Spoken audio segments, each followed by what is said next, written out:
Not really. I got up pretty early yesterday for playing soccer, so I was Oh, just falling asleep by midnight. How that's about you? very. Did you do any customs or anything? I actually did, yeah. What did Had you a dress up? little hangout with friends. Oh, that's I cool. dress as a robber, like a Oh, classic, really? yeah, classic thief. That's cool. Morning, guys. Sorry, Hey, Colin. PC Welcome. How are you? problems this morning. Oh, Oh, okay. But yeah, cool to see you, Colin. yeah. I can't help you with that. I have no idea.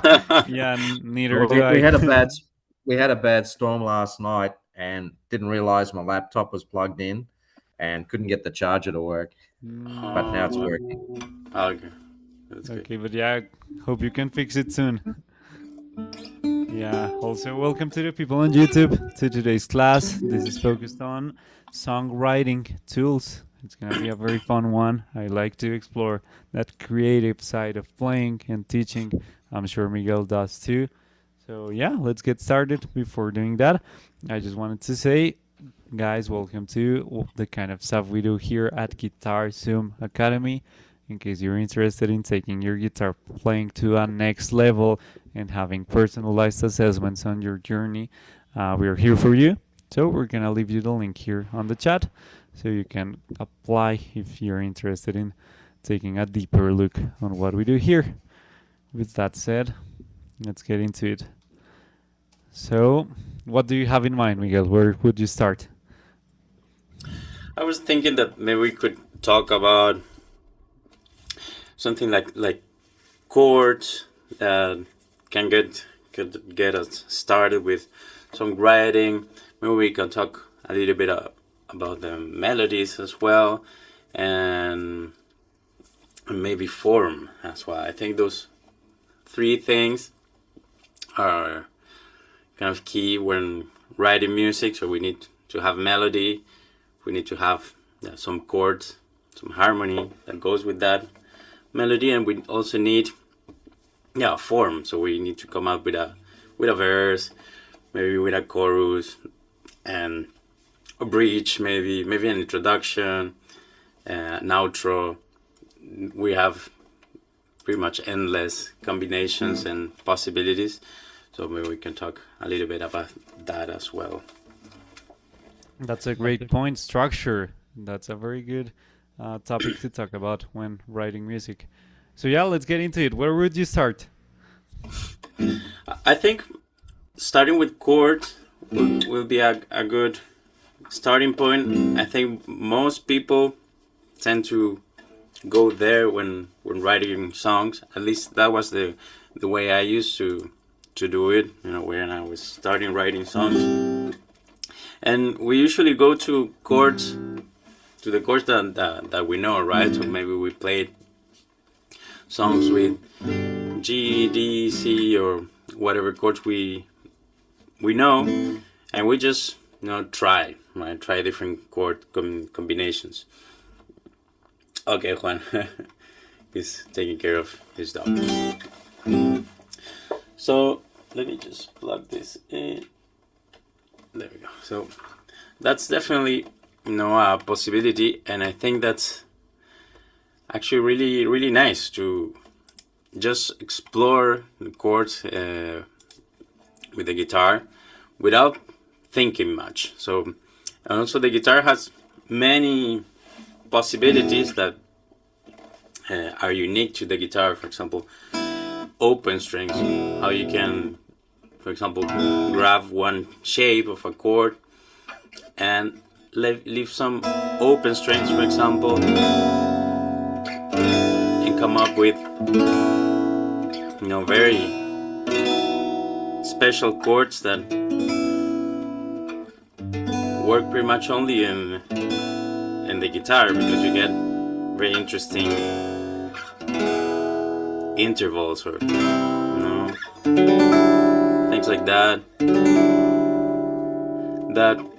you can come up with those kind of things without thinking much about theory, without thinking, okay, what chord is this? Is a major, minor? But just kind of trying out. Now, some will sound better than others, but that's kind of the idea, to try them out and find, chords that you like and come up with interesting progressions. Then, well, what if we want to, set our song in one specific key? So let me just pull up this document that I have here.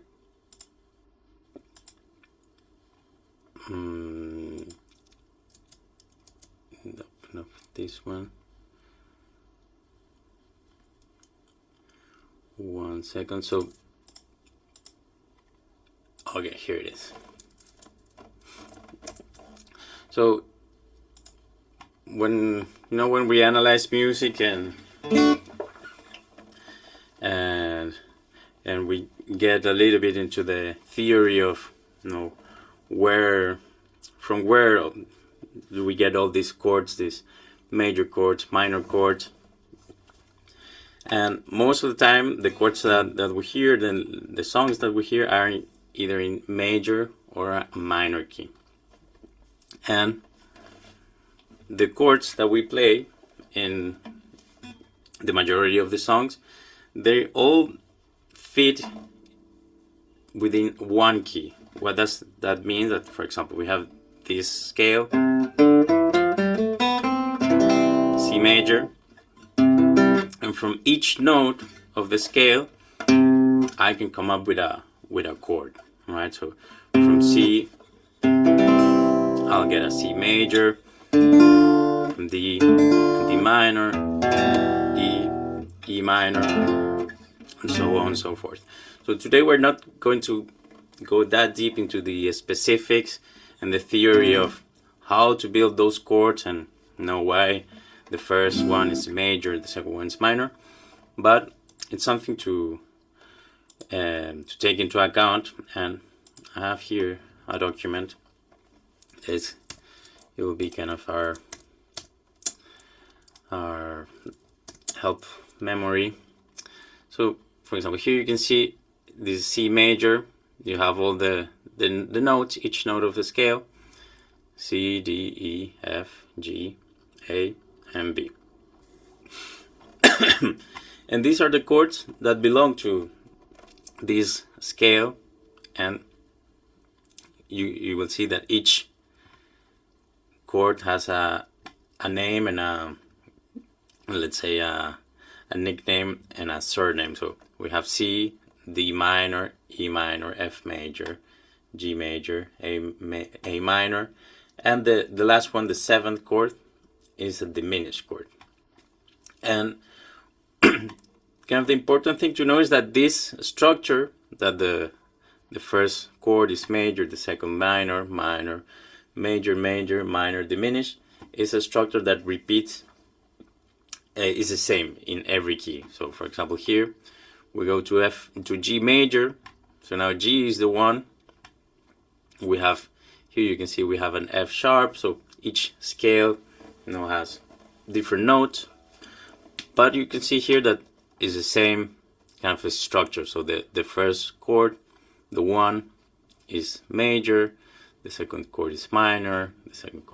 The third chord minor, major, major, minor, and the seventh chord is diminished. And in this document I have all the 12 keys, and you can see that they all have the same structure. So for example, if I play the 7 chords of each chord of the scale, I have 1, 2, 3, 4, 5, 6, 7, and back to 1. Now I'm going to play it in G, and you will see that it sounds similar, although I'm playing on a different key. So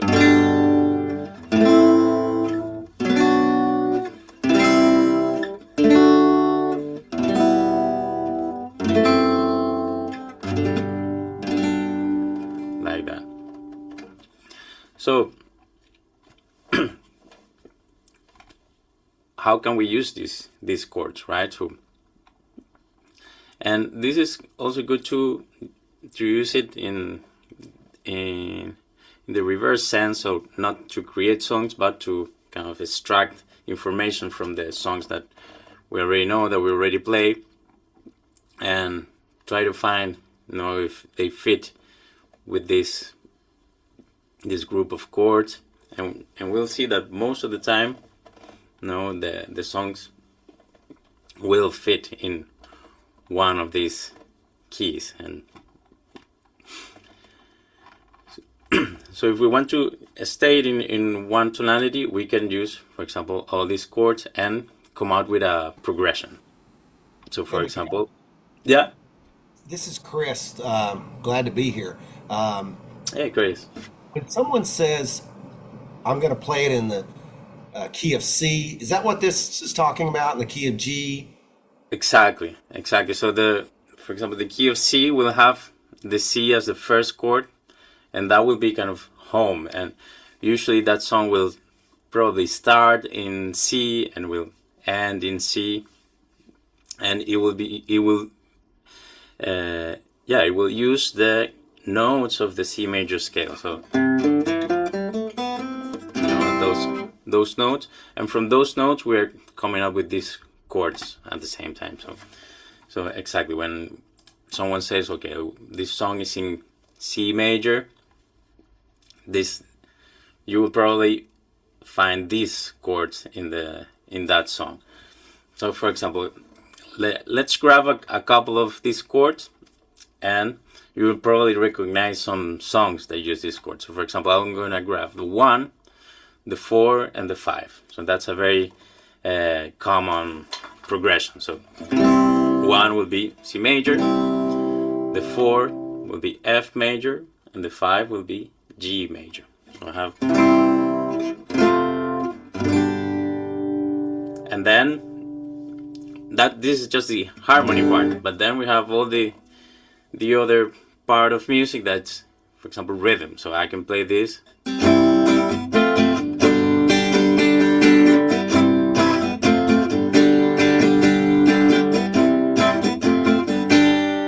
and I'm sure you're already recognizing many songs that have this progression. What if I, instead of playing, I don't know, 1, 4, and 5, I can play, for example, 4. I will start in 4. Let's do 6, 2,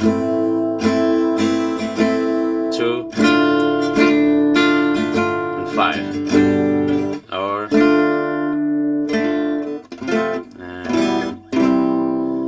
we can choose any of these chords. So I will play an F, 6, maybe 5.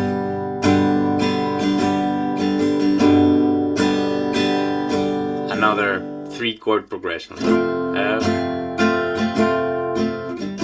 A minor, 6, G. For example, when I played that progression, I'm not going to the 1. Even if we said we were playing in C major, you can choose some of these chords and not even go to the 1, and that will also generate a different sound to the song. And another quick question, again, being mostly songwriting and not a guitar player. So when they say key of C, it'd be key of G. Most of these will, and I've heard the 1, 4, 5 before. Yeah. Are most of these chord progressions just only using 3 chords when it says key of C? It's not going to use like all. You can, I guess, but most songs is going to be in the 3 chords, I guess. Yeah, most songs, you might have 3 or 4 chords. For example, let's grab, I don't know, a song for like Knocking on Heaven's Door. So that song is in the key of G, and that song goes G, D major, so the 5, and then A minor, so the 2. I'm playing 1, 5, and 2.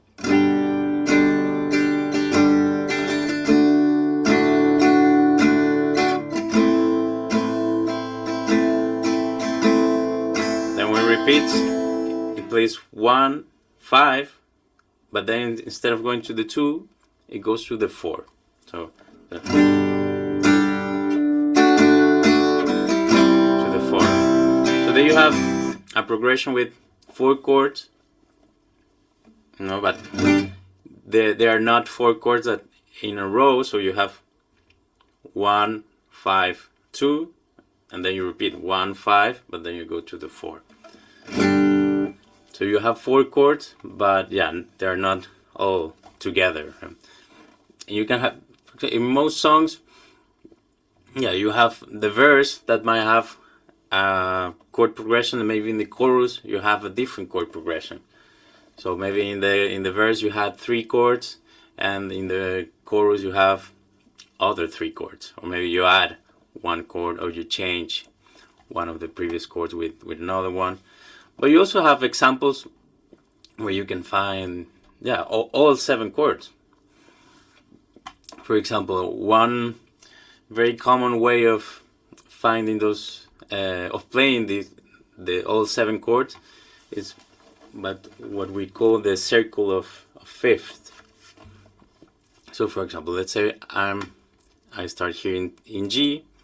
So from G, I'm going to go to the 4th. So.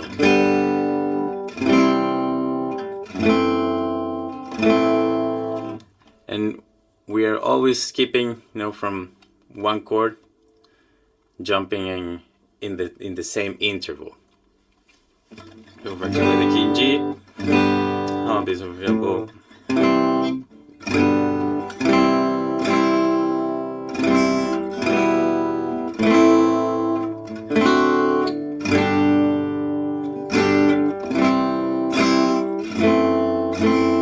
Right, so I'm starting in G, then from G I'll go to C, from C I'll go to F sharp, from F sharp I'll go to A minor, from A minor I'll go to D, and to D, from D you see back to G, for example.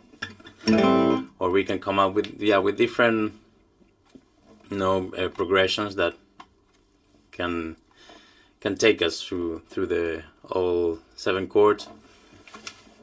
But yeah, and then whatever chords we choose will determine our melodies, because when we play,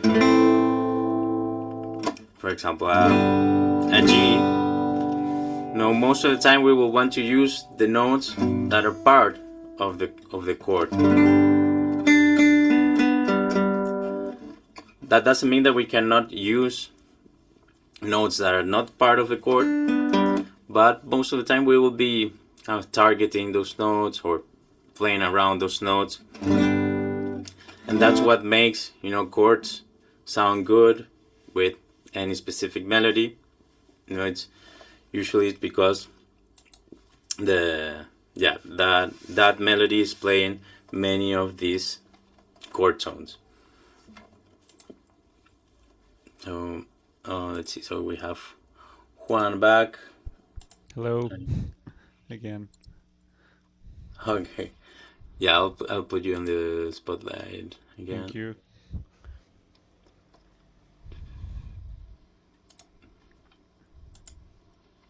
Let me see.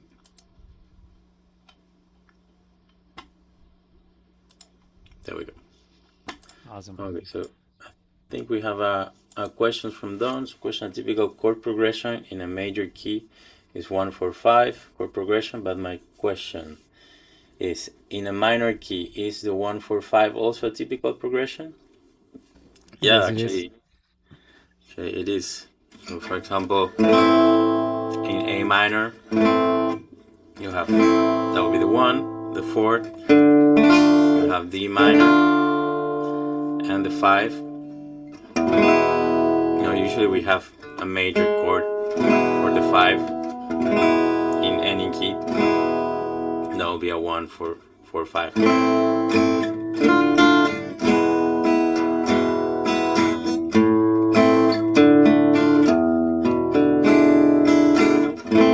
So yeah, it is also very common progression also in the minor key.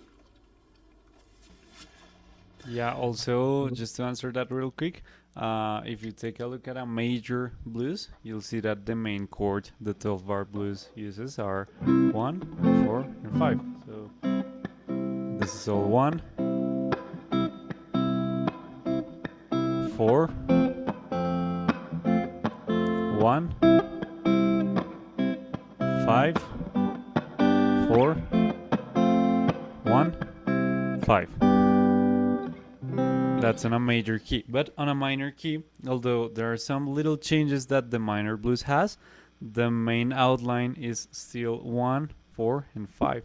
So that would sound like this. This is 1, 4, 1.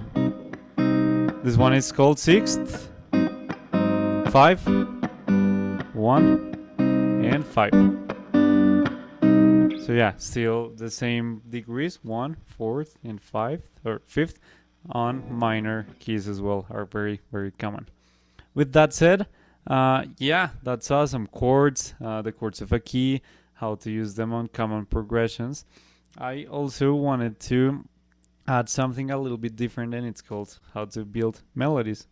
So this has basically infinite approaches. The very first one that I like to explore is exploring a scale.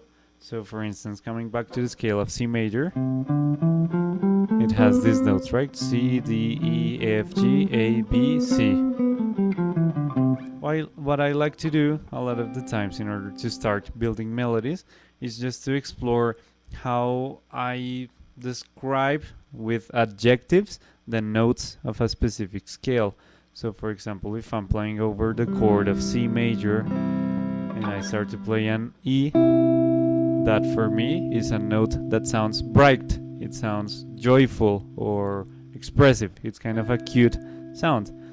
For me, for instance, B over C, which is the 7th. This was the 3rd. This is the 7th. The 7th sounds like delicate for me. For me, this is bright. This is delicate. For me, the 5th is neutral, and the root is conclusive. It's kind of obvious, like this is where it ends. So for instance, with these 4 notes I have C, E, G, and B. I can already start building melodies. So actually, I'm gonna open up a track, but in a second. I'm for now just gonna use this note right here, but the point being, I can start exploring these notes in order to build a melody. Just trying random ideas, just trying to use these notes.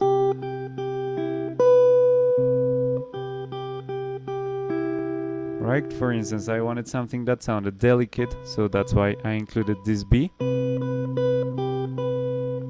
Now, if I want something more joyful, I'll take a hold of that E.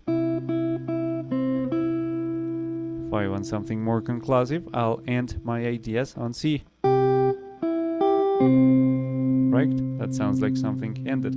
So yeah, look, I'm not even thinking about rhythm, about the amount of notes I'm using, nothing. Just trying to get a hold of kind of the expression that the scale has. So that on its own can be a very interesting way of trying out some ideas. With that said, please just give me a second because I want to find a track that I have over here in order to expand a little bit here. So it's right here. You guys can hear this. Yes, yeah. Awesome. So this is a track that we have over here on our classroom on the GuitarZoom Academy. So when you're a member of that, you have access there. And that's a track I made on my own. So that's a drone track. It's just a static chord for 5 minutes. And part of the intention of that is to explore chords and scales in relationship between each other. So for instance, applying the same exercise I just did on the scale, I would just try to improvise some ideas using this note over this C major track, for instance.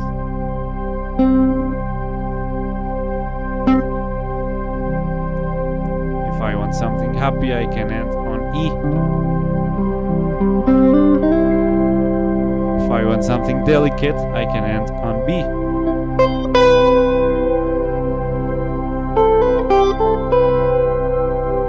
If I want something more conclusive, I can end on C.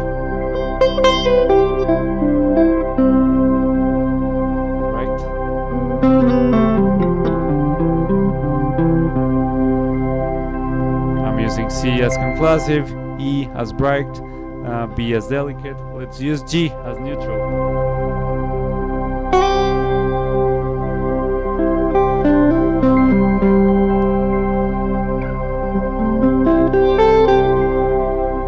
I'm kind of using that G as a way of ending my ideas, but not sounding as conclusive as the root can sound. That G is kind of a little bit open-ended as well.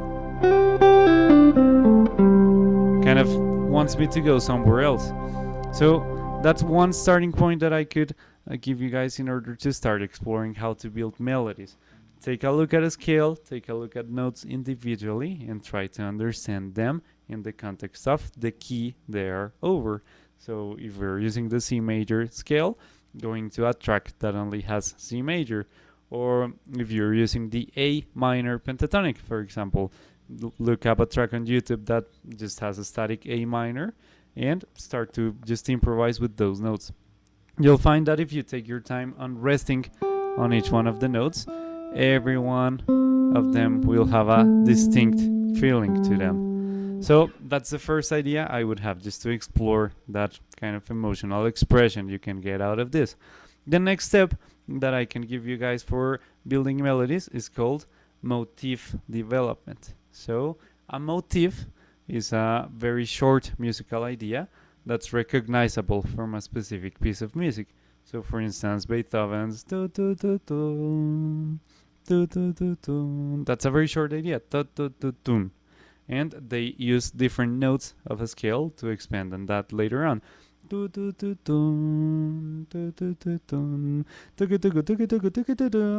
that, they just make the rhythm faster. They use different notes of the scale, but it's the same very short idea. So with that in mind, check this out. Going back to the same track. I, for example, want to do an idea that only has 3 notes. That's my motif. Da, da, da. I'm gonna keep the same kind of shape, but I'm gonna use different notes of the scale now.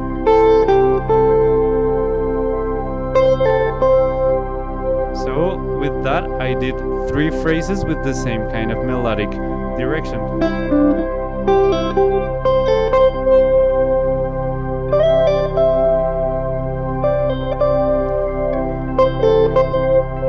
Right, just using different notes of the scale. Now that was doing ta to ta. What if I revert the directions and instead of doing up, down, up, I do down, up, down.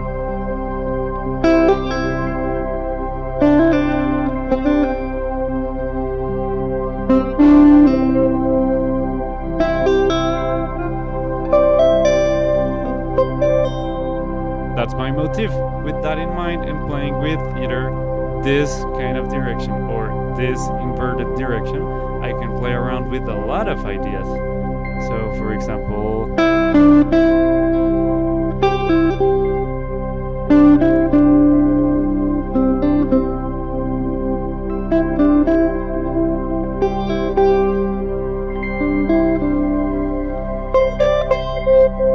right? That on its own, I just repeated the same idea like 8 times. That already sounds like a cohesive musical idea. So a motif is a very interesting technique that we can use in order to just build melodies very, very easily. As you could see, I only used 3 notes, and that was enough to develop a whole phrase and a whole idea. So yeah, that's kind of a very short introduction on motif development. So far, guys, is this making sense? If there are any questions or comments, please just let us know. Miguel, do you have anything to add to motifs, maybe? Yeah, so with that in mind of the motifs, I would say, like, no, don't be afraid of, repeating. When I was starting, creating melodies, I had this idea that I had to do something different, all the time. And also, if you listen to pretty much any melody of any popular song, you will find that there's a lot of repetition, and that has to do with creating this motif. So you have, for example, what you mentioned of the Beethoven. No, you can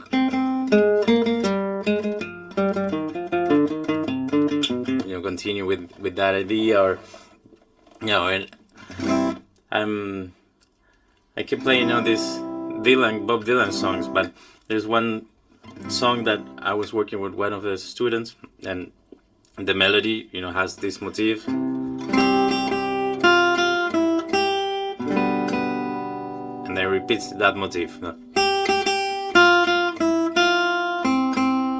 and repeats again, and then it has a conclusion.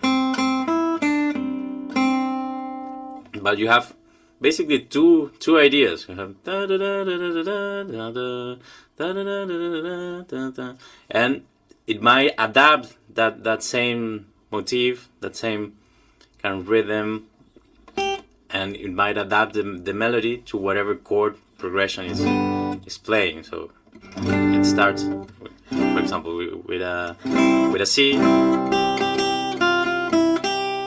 and then it resolves to a B because the chord progression goes to a G major, so that note fits with the chord. So even if you're repeating the same motif, if you have movement in your chord progression, you have something interesting there, and you can adapt your melody to those chords by just repeating one element. So again, so don't be afraid of this kind of simplicity of creating melodies with very few elements.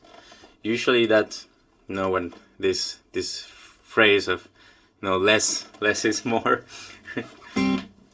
Yeah, usually I used that true. that principle on a song I very recently wrote. I already had like a progression and an arpeggio that I liked. So the progression went like this: A major, then C sharp minor, and B natural. That was the whole progression. A minor for 2 R's, then C sharp minor, and B major. That was my progression. So I was playing with an arpeggio I had kind of done for this. And I was just playing with that arpeggio, kind of just looping it to try to sing a melody in my head. So the very first thing that came to my mind, what was this? Ta-da! So I just looked up that notes on the guitar and I got this. So I just thought of the concept motif. Let's keep this pretty simple. This on its own can be a motif. It's a melody that goes up. So I ended up with this.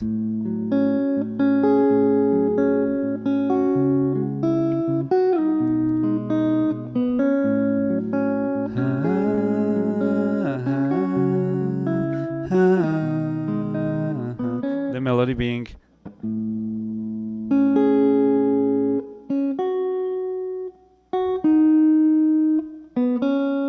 that's the whole thing. But yeah, that on top of the chord progression already sounds very solid.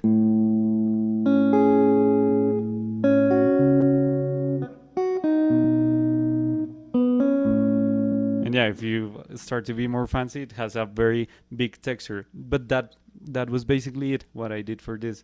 Just a motif transposed to a couple of notes on the scale, and that was enough for having a whole idea. So yeah, don't be afraid of being creative, of being simple.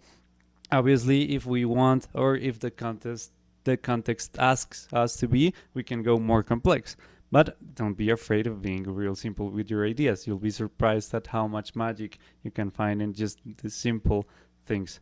So yeah, that was just kind of reinforcing that point Miguel did.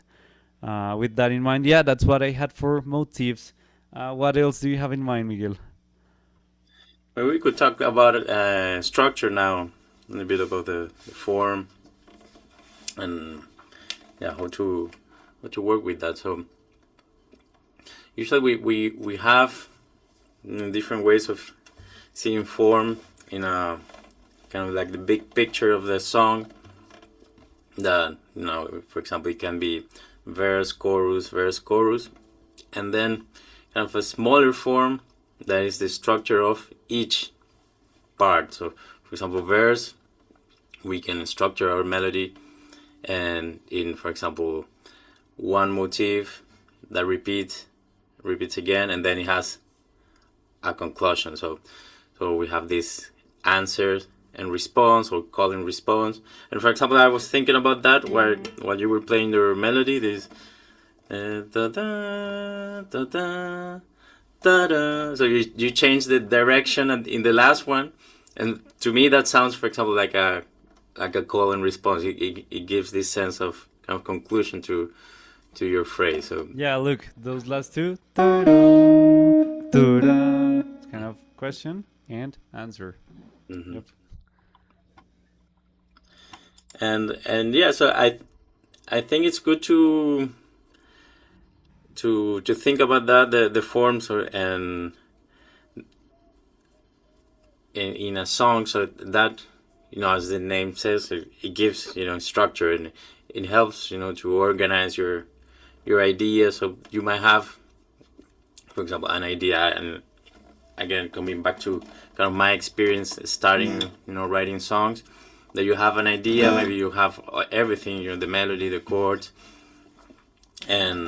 but then what do you do with that, or how you get out of that idea and bring out something new, something different. So I think, for example, classifying that as, something like that can be a verse, or that can be a chorus.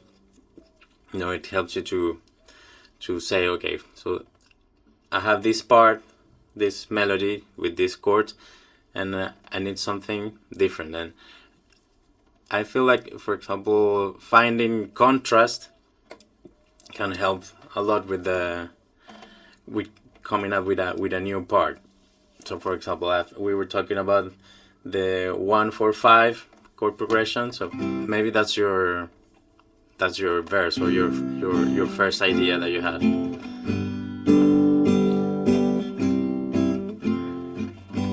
So maybe for the next section you can think of a different chord progression, and here you have only major chords, for example. And so something that will contrast with that will be, for example, adding minor chords, and you can stay maybe in the same key and play all the minor chords.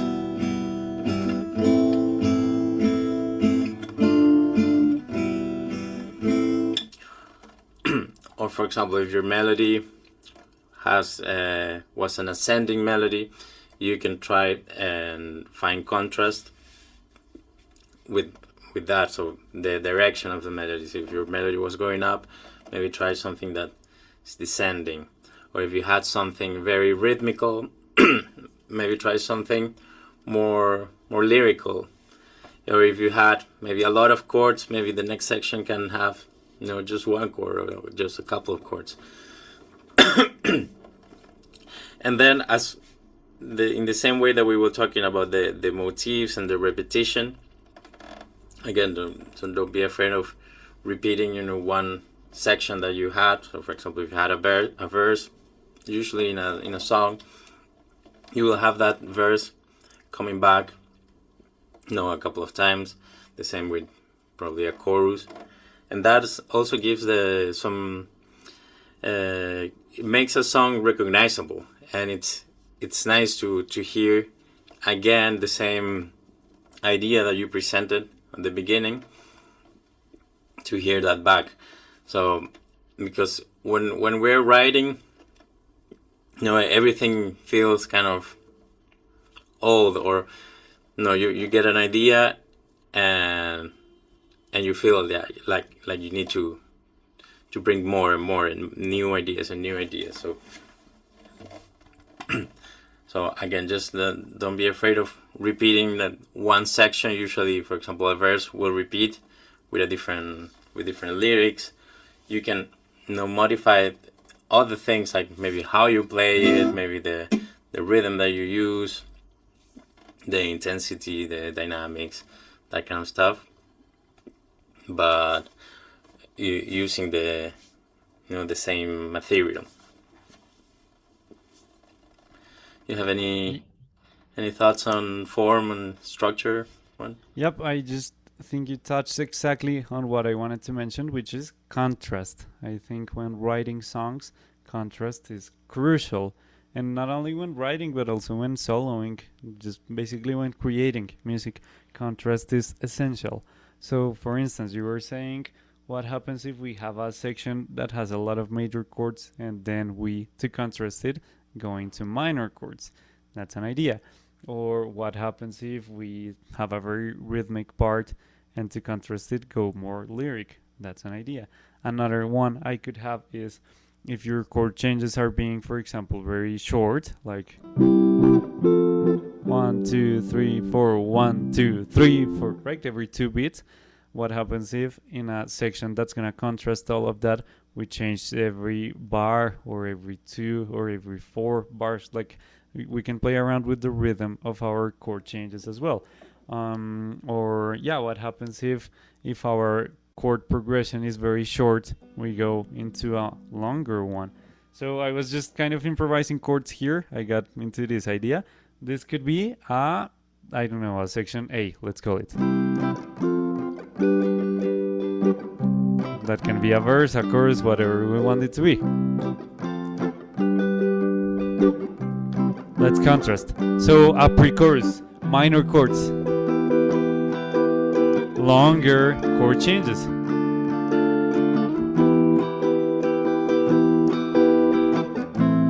It has a longer loop to it.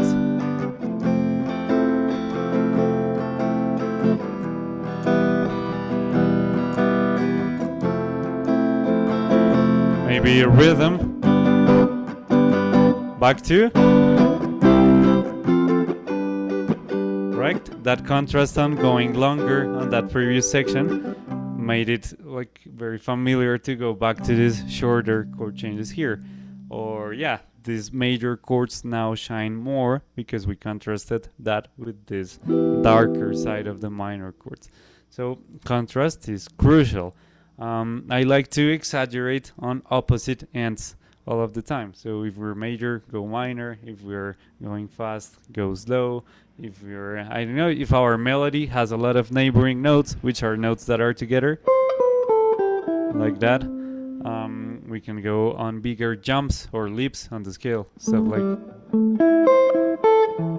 right, like bigger movements on your melody can be a good contrast.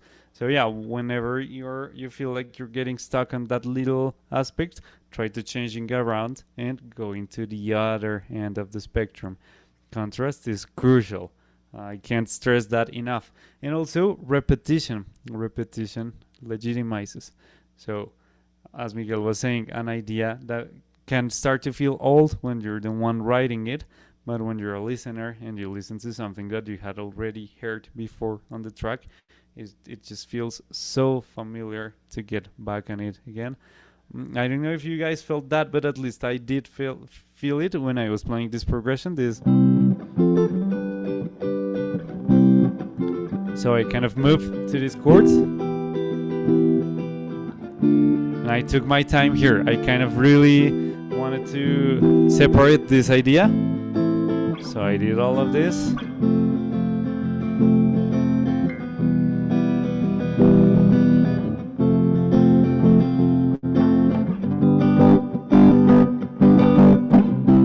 This feels familiar. There's a sense of familiarity and kind of a climax on the dynamics of the song as well when you get back to a point that you had already exposed before. So yeah, I think those are two very important things to always consider, both on the small and big spectrum of things. contrast and repetition. Those are going to be crucial. And now also I wanted to say, take a listen, or this is something that I like to do on my own kind of music writing process, and it's take a listen to the music that you like and analyze the song structure. I think a very good exercise is to copy, like literally copy the structure that someone else is doing. Obviously, it will feel different because you will be filling in that structure with your own ideas. But it's kind of just to get a sense of how do people usually organize their ideas on a composition.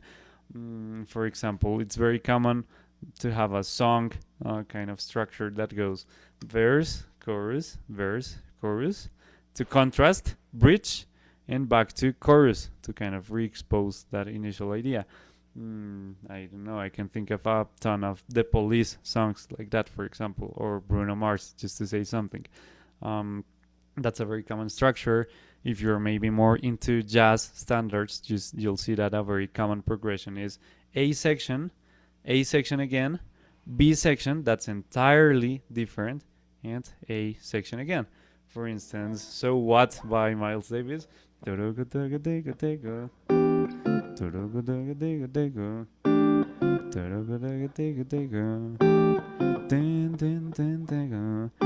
repeat all of that.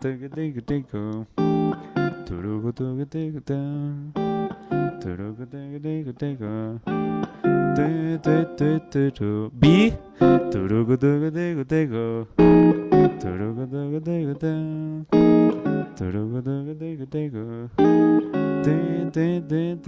Back to A. That's the whole standard. A, B, A. That's a very common structure for jazz standards. Again, contrast was the key part. They were only playing with a single progression of two voicings, but what they used to change the whole thing was to transpose this half a step up and back to the original key. That contrast and coming back home as well, that is what makes this feel so interesting. So yeah, again, take a look at the structure of music that you like. Sometimes it's a pretty straightforward structure as that typical song, verse, chorus, but sometimes it will have different things. If you take a look at Guns N' Roses, you'll find that they have solo 1, solo 2, solo 3, sometimes not even a chorus. There's just this section that I don't know how to name, and maybe this other bridge, but it's maybe bridge 2. Like, you'll encounter a lot of different ideas when you start analyzing solos. Sorry, not solos, but songs. So yeah, take a look at the music that you listen. You'll find their own kind of little details that makes it unique. If you like metal, you'll find very interesting ideas. I can think of Hangar 18 by Megadeth. That structure is infinite. Like, it has like a million solos and all of those in betweens that God knows how they are called. You can go analyze pop, analyze blues. You'll also encounter that some of them have very kind of long cycles, maybe 16, 32 bars that have different variations there. Or maybe some of them just have cycles of 4 to 8 bars, like shorter kind of repeated cycles. So you'll encounter a lot of things just analyzing the music that you like. And again, my invitation is, or at least this is what works for me a lot, to copy those structures, at least as an exercise, to kind of put yourself into actually creating something, already having a plan right there in front of you. So that's what I think I have to say on that end. Do you have something to add there, Miguel? Yeah, that idea of that kind of exercise of using the same structure of a song, that's also something that I really like doing, and I think it's very, very useful. And it made me think of this quote. I don't know who said it, but it's like good artist copy, great artist steal. And that's very good. And that also helps a lot, to this kind of idea of when you are creating something, if it's either a solo that you're improvising or a song that you're writing, that problem of the blank canvas, right? You have your canvas, so completely blank, you have to create something, and yeah, where do you start? And for example, having that is, okay, I'm going to use the same form of this song by whoever, the Beatles. And you copy the same exact form, and then you just have to kind of fill the blanks, but you already have, your structure. So that's already something that you don't have to think about because you already have it. And yeah, you have to create something that fits that structure. And something that usually happens, that happened to me, is that, okay, you're using that structure, you start writing your music, and then you said, here, instead of going to the chorus, I feel like I need a bridge. And then you come up with something new from a fixed structure that you force yourself to write on, or use also kind of these classic structures or forms, for example, a blues. So write a blues, and that's also something that you hear Elvis, the Beatles, Bob Dylan, then all the classic blues artists. They all have this a couple of blues, so that's something that can be helpful to get out of this blank canvas problem. So that's great, and yeah, same as you said, analyzing the songs that you like, and you will discover maybe why you like these songs, and what is it so special, analyzing the form or their melodies. And I was thinking also of kind of exceptions, or maybe not exceptions, but you mentioned a couple of songs that have a lot of parts, a lot of different sections, and I was thinking of the opposite. So some songs that it's just one part, or for example, that same song, the Knocking on Heaven's Door, is the same chords for the verse and for the chorus. So you're just changing the melody, but using the same exact chord changes. Or for example, this song, Horse with No Name, also has just the same two chords for the entire song, but you have this contrast. So the verse is this melody with not a lot of movement, almost kind of spoken.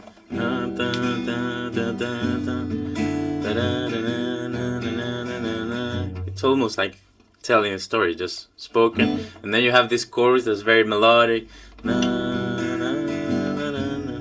So there you have contrast just with the melody, because the chord and the rhythm is of the accompaniment is exactly the same.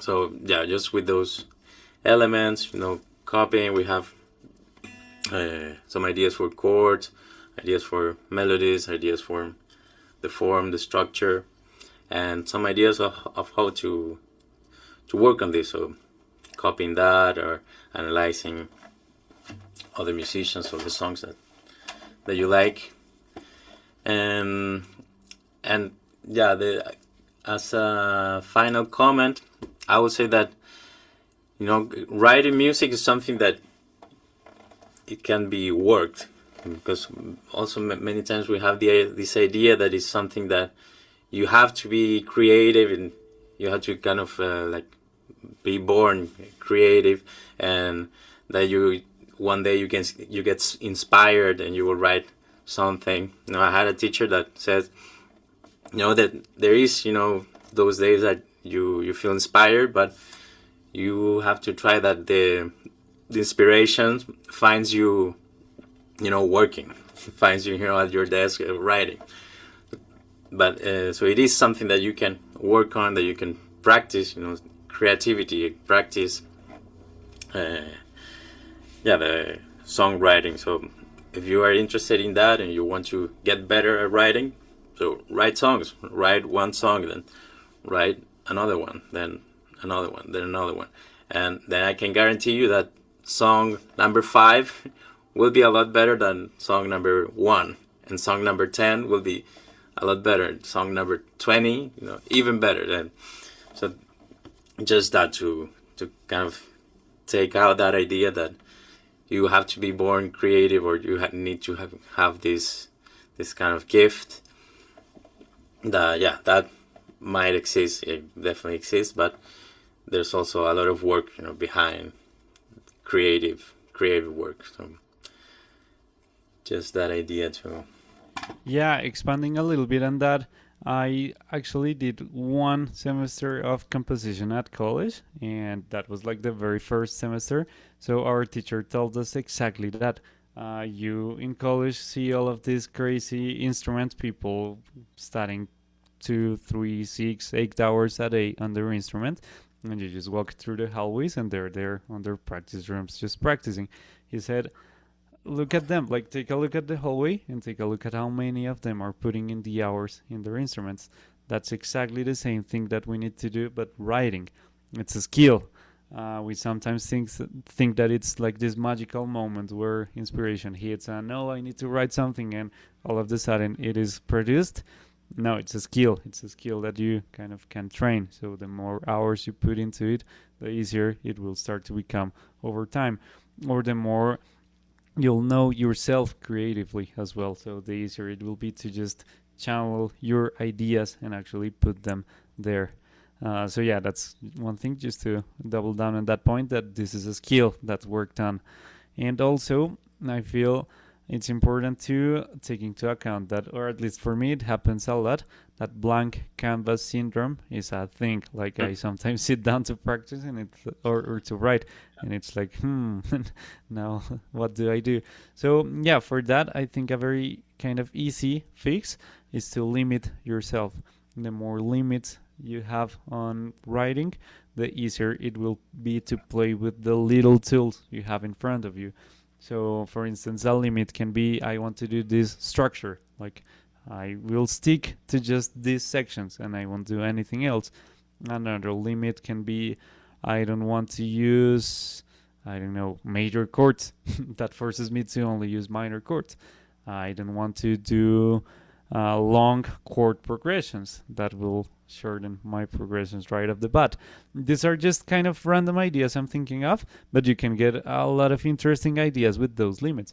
What happens if I only use big leaps on my melodies? All of a sudden, my melodies will sound like very random stuff, but that on itself can have its magic to it, and also can just spark like something creative in me right away in order to get past that roadblock. So the more limits that you have, the easier it will be to create something, because you'll need to be very creative with just this very limited amount of tools you have in front of you. So that's a tip I can give you guys in case you ever get that kind of blank canvas syndrome. Limits is going to be crucial. With that said, also last little thing I wanted to mention, again, song structure, that for me on my songwriting journey has been very, very important. I kind of started to become crazy about it when I started to analyze hip hop, because it was like, these guys don't really have choruses, or sometimes they do. What happens when they don't? Like, what determines the structure? It became a very fun learning exercise to go into listening to those recordings and analyze what makes it feel like there are sections if all of it is just the same thing. Sometimes it's the arrangement, sometimes it's they add an instrument and take it away, or there's a melody here, or they do change the chord progression or the beat. There are a lot of things you can explore by listening to the music that you like. So just doubling down on that again. With that said, guys, I think that's what we have for today. This is a pretty broad topic. We just kind of touched the surface. There's a lot of stuff that we could dive deeper on, and it would be an 8-hour class. But for now, we will leave it here. With that said, we're just gonna share the link one last time for you guys to consider applying for our academy if you feel that's something you're interested into taking a look. We do this kind of stuff every day. We talk about guitar, about creating, about soloing, about specific kind of theory stuff as well every day. So in case you consider that's something that your guitar journey could get a use of, consider applying for our academy, and we'll just be very happy to talk with you and see if this is the right fit for you. With that said, any questions from the class, guys, or comments? Please let us know if so. And if not, again, just thank you very much for joining. Also, thank you, Miguel, for the class. It's been awesome. Thank you, Juan. and hope you have a great weekend. Bye Okay, bye. guys.